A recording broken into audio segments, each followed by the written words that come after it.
नमस्कार दोस्तों, उम्मीद करता हूं कि आप सब लोग बेहतर होंगे। स्वागत है एक बार फिर से आप सभी का SCS अकेडमी के यूट्यूब चैनल पर। दोस्तों, इस क्लास में हम डिस्कस करने वाले हैं करंट अफेयर के इंपॉर्टेंट क्वेश्चंस को लेकर जो पिछले कुछ दिनों में चर्चा में रहे हैं। और ये ऐसे क्वेश्चन है दोस्तों जो आने वाली परीक्षाओं में आपको देखने को मिल सकते हैं। लास्ट जो 17 दिसंबर को PSC की एग्जाम हुई है, उस एग्जाम में भी हमारे पिछले करंट अफेयर के लेक्चर से क्वेश्चन आए हैं, जिसको देखकर मुझे लगता है कि आने वाली परीक्षाओं में भी यहाँ से क्वेश्चंस अवश्य आएंगे दोस्तों। तो कंटिन्यू इस लेक्चर श्रृंखला से आप जुड़े रहिएगा, ठीक है। तो चलिए शुरू करते हैं आज के इस लेक्चर को, जिसमें आज का आपका प्रश्न है दोस्तों, fast attack craft INS Tarmugli को किस नौसेना डॉकयार्ड पर कमीशन किया गया है। तो ध्यान रखिएगा, विशाखापत्तनम डॉकयार्ड पर इसको कमीशन किया गया है। और INS तारमुगली जो है, इसका जो नाम है वो अंडमान समूह के नाम पर पड़ा। अंडमान समूह जो है इसी के एक द्वीप के नाम पर तारमुगली नाम जो इसका पड़ा है। INS तारमुगली बहुत तेजी से हमला करने वाला एक युद्धपोत है, जलपोत है। याद रखिएगा क्या है, ये एक जलपोत है और ये बहुत तेजी से हमला करने के लिए बनाया गया है। इसका नाम से भी हम लोगों को देखने को मिलता है कि फास्ट अटैक क्राफ्ट है ये, ठीक। इसका नामकरण किसके आधार पर किया है, तो अंडमान निकोबार द्वीप समूह के एक समूह द्वीप जो है उसके नाम पर इसका नाम पड़ा है, ठीक है ना। अगला प्रश्न है, किस बैंक ने सोलर प्रोजेक्ट के लिए जर्मन विकास बैंक के साथ लाइन ऑफ क्रेडिट पर हस्ताक्षर किए हैं। SBI है दोस्तों, भारतीय स्टेट बैंक जो है, इसने जर्मन विकास बैंक के साथ लाइन ऑफ क्रेडिट पर हस्ताक्षर किया है। लगभग 630 करोड़ रुपए, कितना 630 करोड़ का लाइन ऑफ क्रेडिट जो इस पर हस्ताक्षर किया है। ये जो लाइन ऑफ क्रेडिट है, इसका उद्देश्य है दोस्तों भारत में जो सोलर फोटोवोल्टिक्स है उस परियोजनाओं में निवेश करना, उसको विकास करना।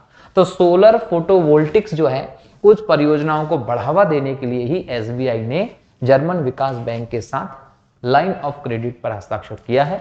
SBI भारत का सबसे बड़ा कमर्शियल बैंक है। भारत का सबसे बड़ा कमर्शियल बैंक, वाणिज्यिक बैंक कौन सा है, तो SBI है।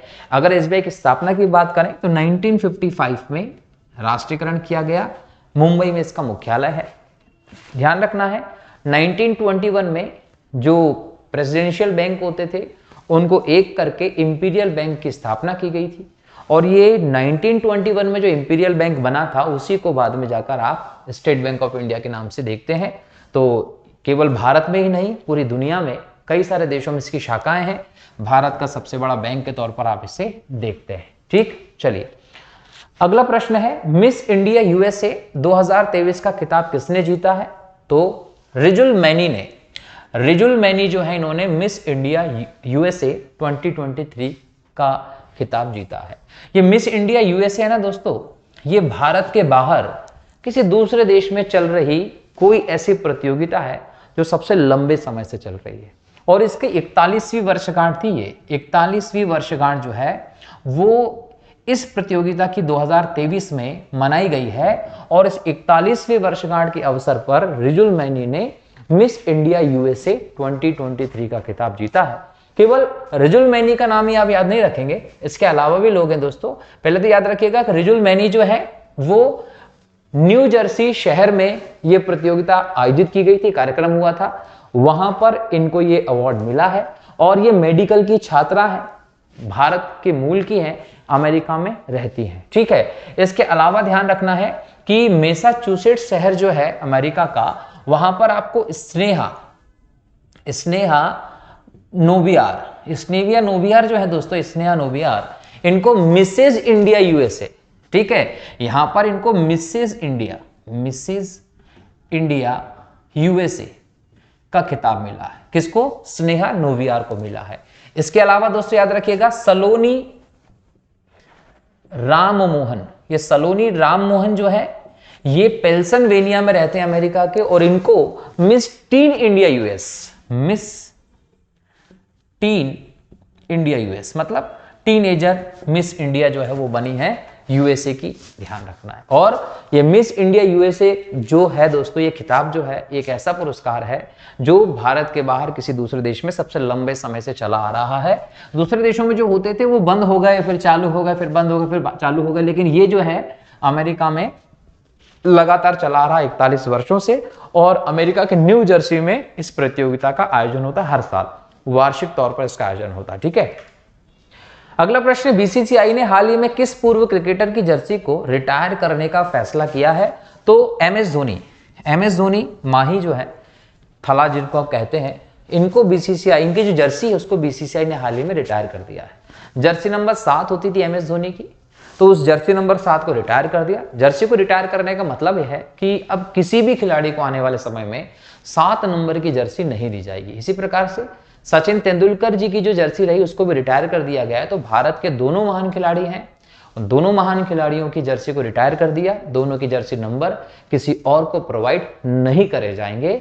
कहीं ना कहीं इनकी महानता को दर्शाता है। एमएस धोनी भारत के सबसे सफलतम कप्तानों में माने जाते हैं। क्यों? क्योंकि एकमात्र भारत का ऐसा कप्तान रहा है जिसने भारत को आईसीसी की 3 बड़ी ट्रॉफियां जिताई हैं, जिसमें 2011 का वर्ल्ड कप हो 50-50, जिसमें 2007 का T20 वर्ल्ड कप हो जो पहली बार हुआ था साउथ अफ्रीका में, पाकिस्तान को हराकर जीता था, चैंपियंस ट्रॉफी हो। ये तीनों की तीनों आईसीसी की ट्रॉफियां जीतने वाले महेंद्र सिंह धोनी भारत के एकमात्र कप्तान बने हैं। ध्यान रखें, इससे पहले कपिल देव जी थे जिन्होंने 83 का वर्ल्ड कप जीता था।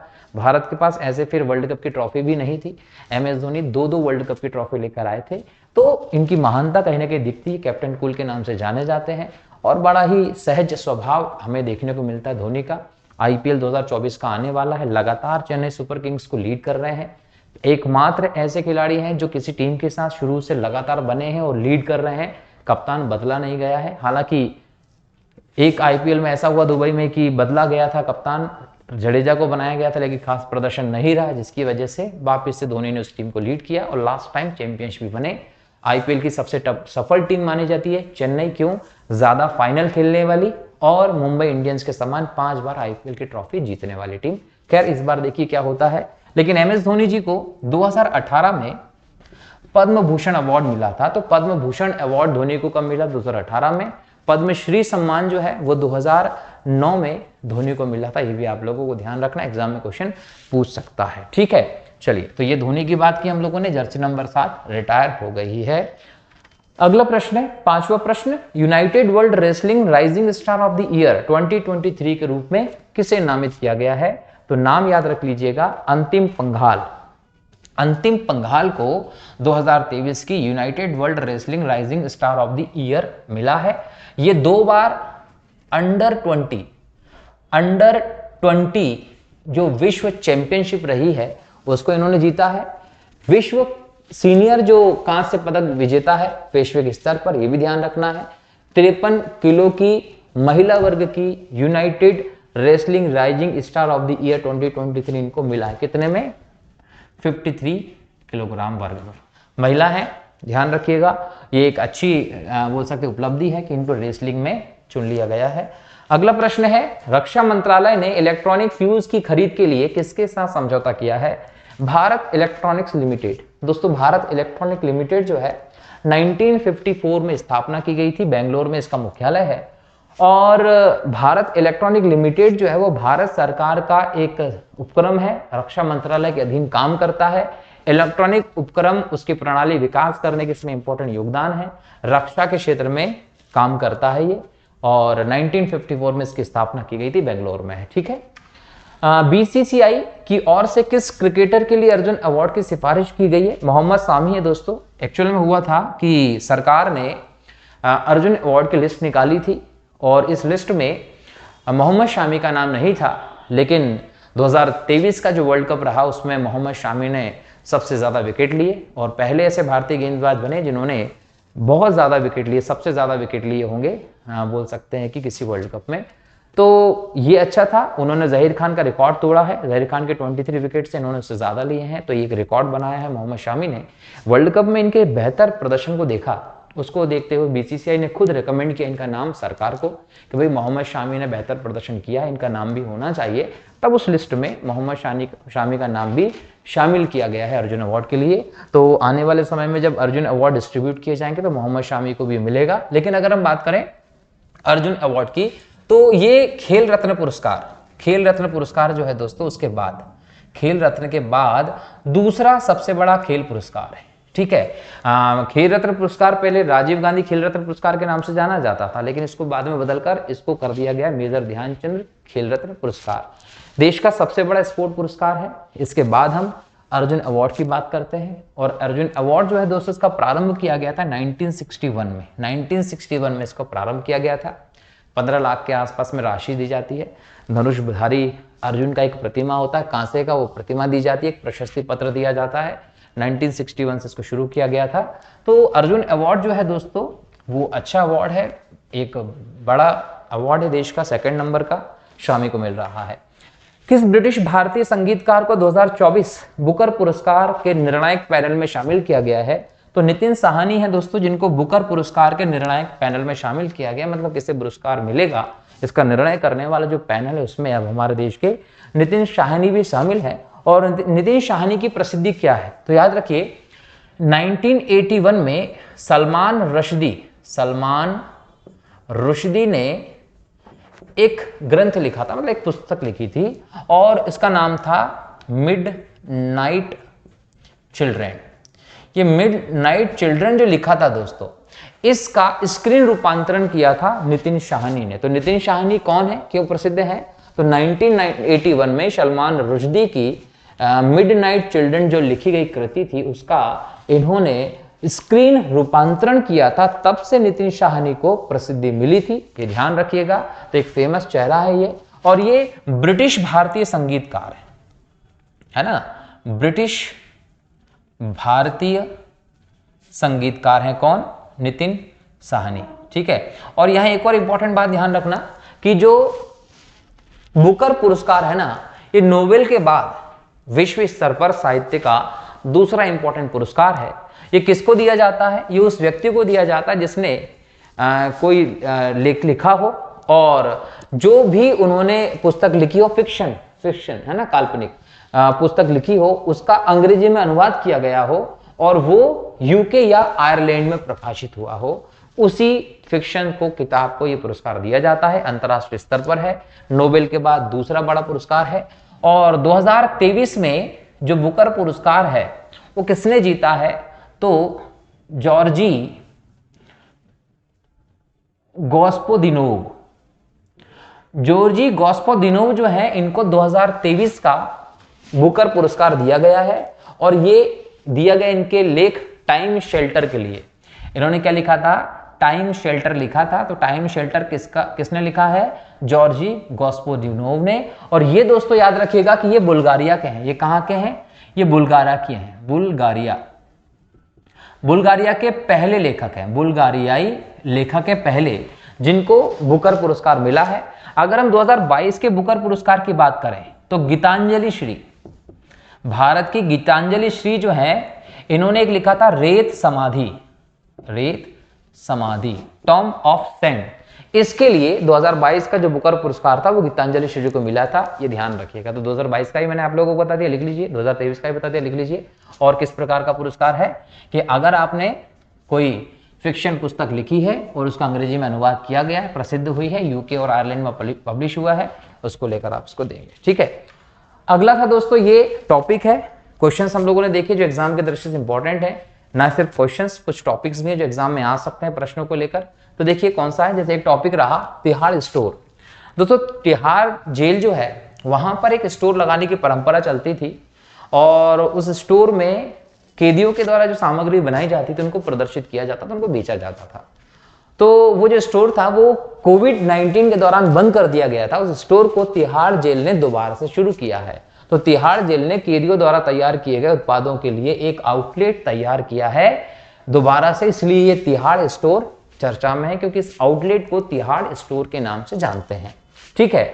ये क्या करता है? इसका उद्देश्य है कि कैदी जब वहां रहेंगे तो वो काम करेंगे और इस माध्यम से जब उनकी चीजें बिकेंगी, पैसे दिखेंगे, तो ऐसे में उनके पुनर्वास के अवसर प्रदान हो जाएंगे। वो जेल के बाद एक अच्छा जीवन यापन कर सके, उसके मौके उनको तैयार मिलेंगे। इसमें वो कपड़े हो, कृत्रिम आभूषण हो, ब्रेड हो, बन हो, मोमबत्ती, साबुन, टॉयलेट क्लीनर या फर्नीचर, है ना, कन्वेक्शनरी आइटम सहित विभिन्न प्रकार के उत्पाद जो होते हैं वो प्रदान किए जाते हैं। जेल में जो कैदी हैं वो दुकान चलाने से कहीं ना कहीं उनके आचरण में, व्यवस्थित स्वास्थ्य या जेल में बिताए समय में उनके कहीं ना कहीं बोल सकते हैं कि बेहतर होता है। उनके रिकॉर्ड को देखकर उनको बोल सकते हैं कि व्यवस्थाएं प्रदान की जाती हैं और जो भी इन बिक्री से पैसा प्राप्त होता है दोस्तों वो राजकोष में शामिल होता है। ठीक है। और कहीं ना कहीं प्रत्येक कैदी को वेतन के अनुसार भुगतान किया जाता, जो भी निर्धारित किया जाता। तो ये स्टोर है जो यहाँ शुरू किए गए हैं। अगला टॉपिक था गोल्ड फिश। दोस्तों आप जब घर में देखते होगे या कहीं फिश खरीदने जाते हो अपने घर में, है ना, तो जो एक्वेरियम में फिश जो रखते हैं उसमें एक गोल्ड कलर की ऑरेंज टाइप की फिश रखते हैं, गोल्ड फिश होती है वो। तो वो गोल्ड फिश जो है ये कहीं ना कहीं सबसे अच्छी मछलियों में जानी जाती है, पालन करते हैं आप इसका। ये कार्प परिवार की अपेक्षाकृत छोटी मछली होती है, लेकिन जब इसको वन क्षेत्र में आप छोड़ देते हैं तो ये धीरे धीरे करके बढ़ती चली जाती है और कहीं ना कहीं ये परिस्थिति के लिए, वहां की इकोसिस्टम के लिए हानिकारक हो जाती है। तो कहीं ना कहीं ये हानिकारक क्यों होती है उसका भी कारण जान लीजिए। ये क्षेत्र के शैवाल हों, जलीय पौधे हों, अंडे हों, अकशेरुकी जीव हों, इन सभी को भोजन के तौर पे ग्रहण करना शुरू कर देती है और धीरे धीरे करके वहां की वो व्यवस्था खत्म होने लगती है, जिसके कारण वहां की जैव विविधता को, वहां के पारिस्थितिक तंत्र को नुकसान होता है। तो इस पर एक शोध किया गया है गोल्ड फिश पे, जिसका निर्णय निकला है कि ये गोल्ड फिश को बड़ी सावधानी से रखना चाहिए क्योंकि ये हमारे परितंत्र के लिए हानिकारक हो सकती है। ठीक है, अगला था दोस्तों संसद में सुरक्षा का उल्लंघन। 13 दिसंबर को संसद हमले की बरसी थी, उसके दिन सभी शहीदों को श्रद्धांजलि दी गई थी और उसी दिन एक और घटनाक्रम देखने को मिला जो कहीं ना कहीं वैश्विक स्तर पर हमारे लिए सिर झुकाने वाला काम हो गया। जनरली क्या हुआ कि अमेरिका में जो खालिस्तानी आतंकवादी है पन्नू, उसने धमकी दी थी, जिस धमकी के बाद कि भाई जिस दिन संसद हमले की बरसी रहेगी उसी दिन मैं दोबारा संसद पे हमला करवाऊंगा, और जिसको लेकर कहीं ना कहीं सुरक्षा भी पाबंद थी। लेकिन हुआ ऐसा कि उस दिन भी ऐसे कुछ एक्टिविटी हुई और वो एक्टिविटी कहीं ना कहीं संसद की सुरक्षा में उल्लंघन का मामला था। जब हम शहीद कर्मियों को श्रद्धांजलि दे रहे थे उसी समय ऐसा हुआ। जनरली ऐसा क्यों हुआ, तो ध्यान रखिएगा कि जो आरोपी थे वो संसद में गैलरी होती है जहां से जनरली आम लोग जो होते हैं वो जाते हैं और वहां जाके और जो कार्रवाई होती है संसद की वो देख सकते हैं। तो उनको भी वहां पर पहुंचाया गया था, वो वहां पर खड़े होकर कार्रवाई देख रहे थे। लेकिन उन्हीं में से कुछ युवक थे जो संसद भवन के पटल पर नीचे कूद कर आ गए और सांसदों की जो टेबलें थी उन पर चढ़ने लगे और उन्होंने स्मोक भी वहां पर चला दिया था। हालांकि उनको पकड़ लिया गया था, लेकिन ये कैसे आए, सवाल ये कि संसद में आए कैसे। तो आने की व्यवस्था ये होती है कि सभी को आने के लिए पास जारी किए जाते हैं और ये पास जो जारी होते हैं वो संसद के सदस्य ही जारी करते हैं। क्लियर। तो कहीं ना कहीं विजिटर कार्ड जो होते हैं वो आवेदन करते हैं और वो आवेदन कार्ड किसको दिए जाते हैं, तो संसद सदस्य जो होते हैं वही वो प्रदान करवाते हैं। कहीं ना कहीं उसके पहले ये प्रमाणित कर लिया जाता है किससे, संसद सदस्य थे, कि जो भी व्यक्ति को आप कार्ड प्रोवाइड करवा रहे हैं उसकी जिम्मेदारी आप लेंगे। तो क्या बोला कि भाई जिस भी व्यक्ति को आने के लिए नाम दे रहे हैं वो मेरा रिश्तेदार है, व्यक्तिगत मित्र है या मैं उसको जानता हूं, ऐसे व्यक्ति को भी मैं कार्ड दूंगा और अगर वो कुछ गड़बड़ करता है उसकी जिम्मेदारी मैं लेता हूं। तो जिस भी सांसद ने इन लोगों को बुलाया तो उसकी जिम्मेदारी उस पर जाती है।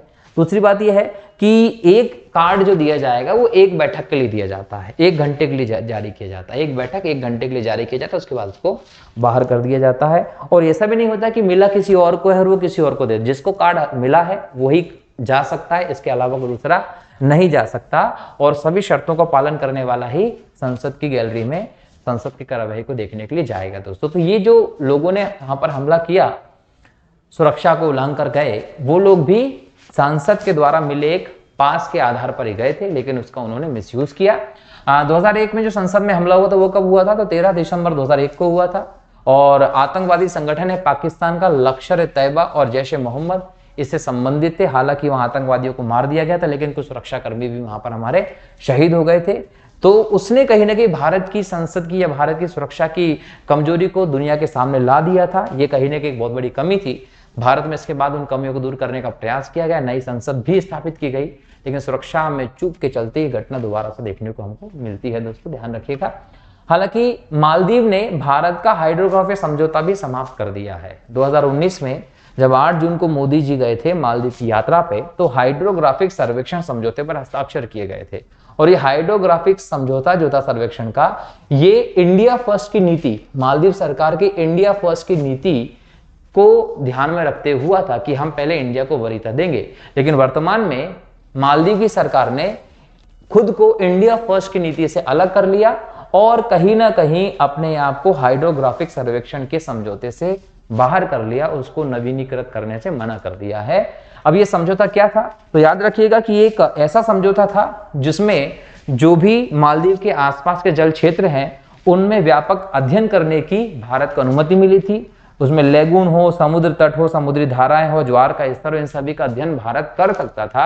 अब मालदीव ने कहा कि हम सुरक्षा कारणों के चलते, कहीं ना कहीं सुरक्षा चिंताओं के चलते भारत के साथ ये समझौता आगे नहीं बढ़ाएंगे। तो ये कहीं ना कहीं समस्या है, और ऐसा शायद इसलिए भी किया जा रहा है मालदीव के द्वारा क्योंकि चाइना का प्रभाव इधर दिखाई पड़ रहा है, इसलिए कहीं ना कहीं दिखाई पड़ रहा है। ठीक है, मालदीव की राजधानी माले है, रुपया इसकी मुद्रा है, और हिंद महासागर में एक इंपॉर्टेंट आइलैंड है मालदीव। ठीक है, अगला प्रश्न है बारकुड़ा, भारत की सौर इलेक्ट्रिक समुद्री नाव। तो बारकुड़ा जो है क्या है, एक सौर इलेक्ट्रिक समुद्री नाव है जो केरल के अलापुझा क्षेत्र में चलाई गई है। दोस्तों, ये पर्यावरण अनुकूल समुद्री परिवहन के लिए एक इंपॉर्टेंट कदम है, जहां हम देख रहे हैं कि नाव वगैरह चलाने में डीजल का प्रयोग किया जाता है, जिसके कारण समुद्री परितंत्र, नदी परितंत्र पे प्रभाव पड़ता है। उसकी तुलना में ये एक पर्यावरण अनुकूल है, और Navalt solar and electric boats company है, उसके द्वारा इसको विकसित किया गया है। 14 मीटर लंबी है ये, और ये कहीं ना कहीं एक स्थिर जहाज का प्रतीक है। 12 यात्रियों और वस्तुओं को अपने साथ लेकर जा सकती है,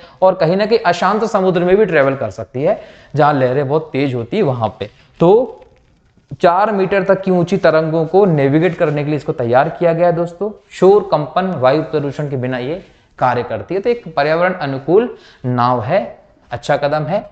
नाम याद रख लीजिएगा, बाराकुड़ा।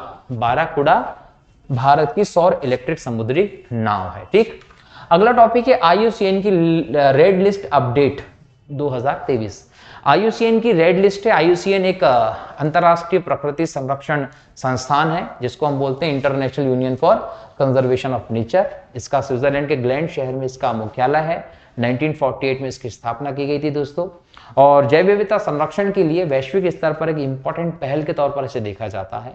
IUCN की सबसे बड़ी विशेषता है कि ये रेड लिस्ट जारी करता है, जिसमें 9 श्रेणियां होती हैं। संकट, मौजूदा परिस्थितियों के आधार पर, संरक्षण के आधार पर जीवों को उन श्रेणियों में शामिल किया जाता है, और उसको हम बोलते हैं रेड डेटा बुक, जो IUCN हर 4 साल में जारी करता है। तो 2023 में इसको अपडेट किया गया है, नए तरीके से जारी की गई है। इसमें कई सारे जीवों को शामिल किया गया है। तो रेड लिस्ट में 1,57,190 प्रजातियां शामिल हैं। कितनी? 1,57,190 प्रजातियां शामिल हैं, जिसमें से 44,016 प्रजातियां विलुप्त होने के खतरे पर हैं। तो कहीं ना कहीं प्रजातियों पर खतरा बताते हुए, संकट बताते हुए उसके संरक्षण की आवश्यकता पर बल देता है IUCN, ताकि उनको संरक्षित किया जा सके। खाद्य श्रृंखला, खाद्य जाल, पारिस्थितिक संतुलन को बनाए रखने के लिए बहुत ज्यादा जरूरी है। तो कहीं ना कहीं इस रिपोर्ट को, रेड लिस्ट को अपडेट किया गया, इसलिए चर्चा में रहा है। रिपोर्ट के मुख्य बिंदु क्या है? तो इस रिपोर्ट में इंपॉर्टेंटली ध्यान दिया गया जलवायु परिवर्तन पे। जलवायु परिवर्तन के कारण विविध प्रजातियां जो हमको खतरा हो रहा है, और कहीं ना कहीं उस खतरे के कारण उनको संरक्षण करने की स्थिति पर बल देती है, इसलिए उन प्रजातियों को इसमें शामिल किया गया है। अटलांटिक सैल्मन से लेकर कछुओं तक की प्रजातियों को इसमें शामिल किया गया है, जो कि जलवायु परिवर्तन से खतरे में आ गए, ऐसा IUCN का कहना है।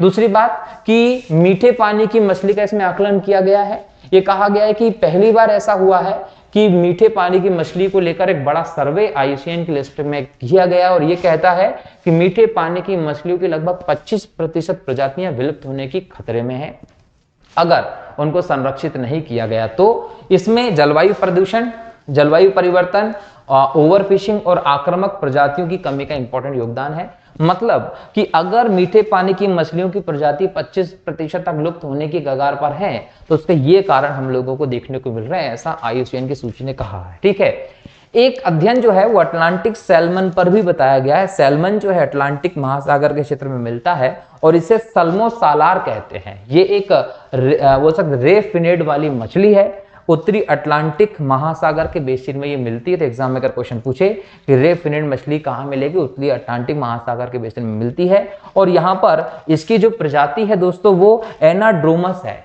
तो रे फिनेल जो है, जिसको हम सैल्मन कहते हैं, ये एक एनाड्रोमस प्रजाति है। एनाड्रोमस का मतलब होता है ताजे और खारे पानी दोनों में रहने वाले मछली या जीव। तो एनाड्रोमस है ये मछली, जिसके ऊपर खतरा विद्यमान है, ये लुप्त होने की स्थिति में आ रही है। इसके अलावा ग्रीन सी टर्टल, हरे महासागरीय कछुए जो होते हैं, जो मुख्य तौर पर दक्षिणी और मध्य पूर्वी प्रशांत महासागर में देखने को मिलते हैं, ये कछुए जो है ये भी अब कहीं ना कहीं बोल सकते हैं खतरे की स्थिति में है। ये लुप्त प्राय से सुभेद्य में आ गए, ध्यान रखेंगे।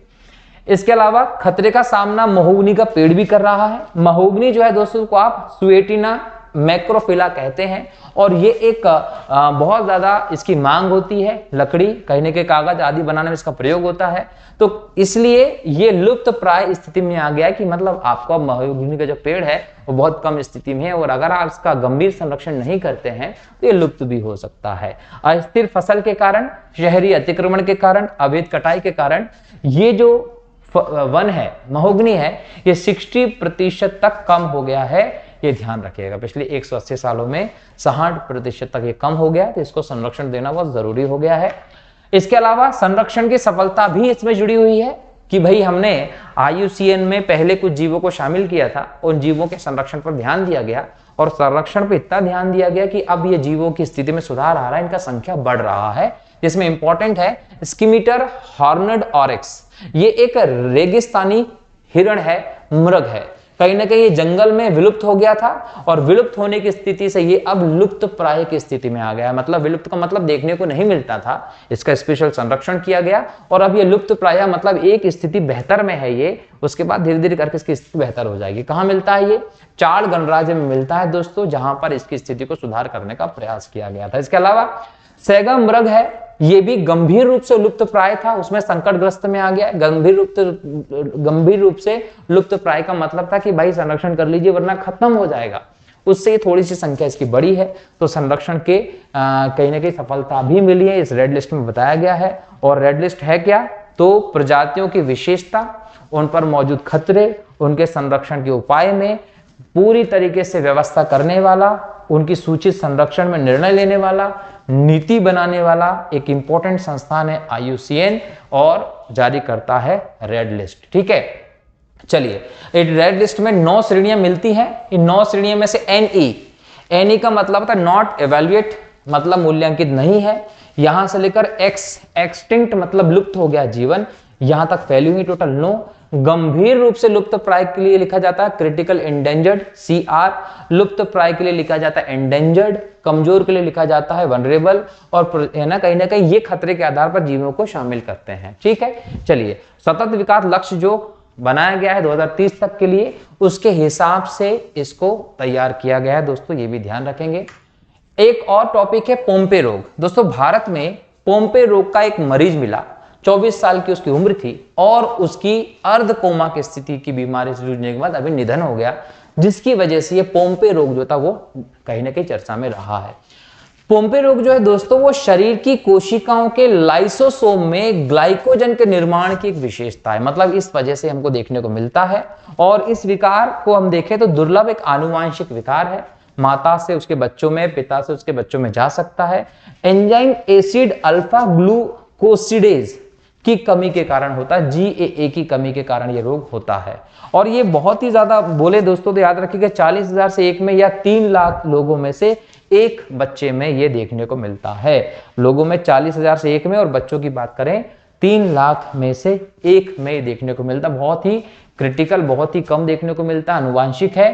24 वर्ष का एकमात्र मरीज जो हमको देखने को मिला जो मर चुका है।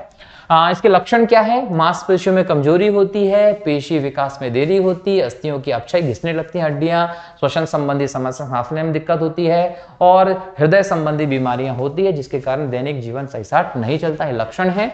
निदान की बात करें दोस्तों तो कहीं ना कहीं इसमें एंजाइम्स का परीक्षण का बार बार करवाया जाता है ताकि GA की गतिविधियों को उसमें देखा जा सके। आनुवांशिक परीक्षण जरूरी होता है ताकि कोई दिक्कत हो तो उसके चलते पता चल जाए, तो ये इसके निदान के कारण है। उपचार देखें तो इसके लिए कोई उपचार नहीं है, बस अच्छी देखरेख इसके लिए बहुत जरूरी है, ये ध्यान रखिएगा। एंजाइम रिप्लेसमेंट थ्योरी भी इसके लिए एक उपचार की पद्धति है, लेकिन अभी तक तो इसका कोई उपचार नहीं बताया गया है, याद रखिएगा। ठीक है, तो ये करंट अफेयर के कुछ इंपॉर्टेंट टॉपिक्स थे जो पिछले कुछ दिनों चर्चा में रहे दोस्तों। अगले लेक्चर में फिर नए करंट अफेयर के क्वेश्चंस और टॉपिक को लेकर आऊंगा, तब तक के लिए बहुत बहुत शुक्रिया। जय हिंद, जय भारत, वंदे मातरम।